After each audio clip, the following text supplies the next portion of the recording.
So yun, good day mga karepo and good day mga kagri.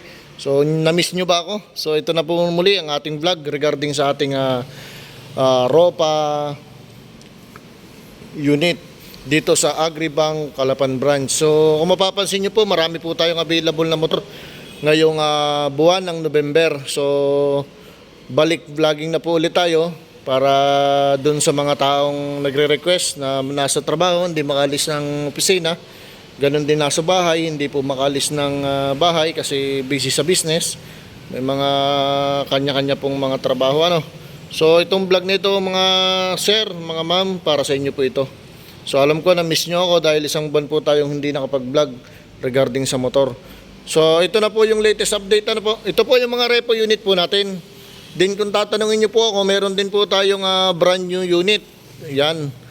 Meron na din po tayo ditong display unit ng mga brand nyo. Lahat po ng unit na alam nyo sa brand nyo, Mapa, Yamaha, Honda, Suzuki, Kawasaki, meron po ang Agribank. So inuulit ko po, meron po ang Agribank. Kaya ako po bilang isang marketing officer, pwede po kayong lumapit sa akin through Facebook account. Ang pangalan ko po ay Mark Lester Llama. Yun po, wag po kayo mahihiyang magsabi sa akin para mabilis ang proseso. One day process lang po tayo sa brand nyo, mga kaibigan. So dumako muna po tayo dito sa ating mga repo unit na available dito sa Agribank sa may sa Rafael Salong, Calapan City, tabi ng Doña's Hardware. So dito po yung warehouse namin. Kung mapapansin nyo po, marami po tayong available na unit tulad ng Yamaha EZ. Tapos meron po tayong Honda Click version 3, Suzuki Rider FI, Birchman Street, Yamaha NMAX, Honda Click 160, Yamaha Aerox. At sa likod po, may napapansin po kayo dyan, may unit po tayo dyan, Yamaha Mio Gear.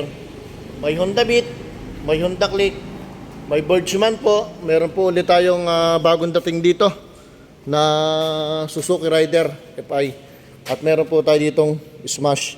Sa gilid naman po, may available po tayo ditong Yamaha YTX.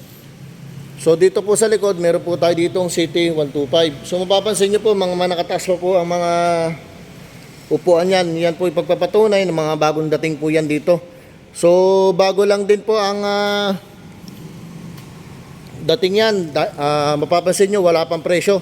So mamaya, or bukas, i-upload ko po yung ang mga presyo po ng mga motor na ito. Kaya antabayanan nyo po. So doon naman po sa mga interesado at makakapanood ng vlog na to, pwede na po kayong sumibat ng warehouse. May mga presyo na po yan sa akin. Ididikit ko pa lang dyan sa mga motor. So ito'y latest update lang. At pass break para sa mga taong naghahanap ng motor. Meron na po dito sa Agribank. Marami po yan. So marami po kayong pamimilian dito sa akin ngayon. So kung kursunada nyo po ito, napakamura na po yan. Bibigay ko ng cash. Marami po tayong mura dito mga idol. Bisita lang po kayo dito sa warehouse. Hanapin nyo lang po ako. So ayan. Yun lang po ang latest update natin. Kung bago ka lang po sa aking YouTube channel at ngayon nyo pa lang ito napanood at kayo'y naghahanap ng murang motor, dito sa Calapan City po may bagsaan po ng mga repo. Ito po yung repo ng mga branded unit tulad ng Honda, Yamaha, Suzuki at Kawasaki. So kung yun po ang hanap yung mga motor na yan, kahit second hand po, dito na po kayo pumunta. So mga murang halaga lang po yan mga idol. So please click the subscribe button para lagi po kayong updated sa mga vlog ko regarding sa mga motor. So maraming salamat po. Ingat po sa biyahe. Ayan.